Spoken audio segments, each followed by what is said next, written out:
முறுமுறு தோசை.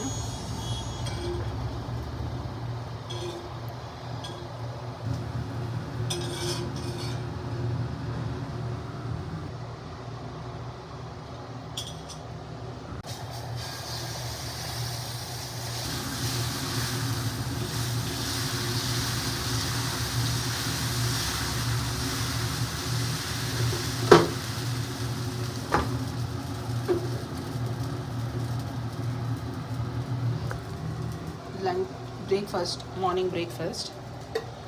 நான் வந்து கீ தான் யூஸ் பண்ணுவேன், ஹோம்மேட் கீ. உங்களுக்கு ரொம்ப கிறிஸ்பியாக வேணும்னா என்ன பண்ணுங்கன்னா, இது ஒரு சீக்ரெட்டு, உங்களுக்கு பேப்பர் ரோஸ்ட் ஆனாங்கல்ல அது,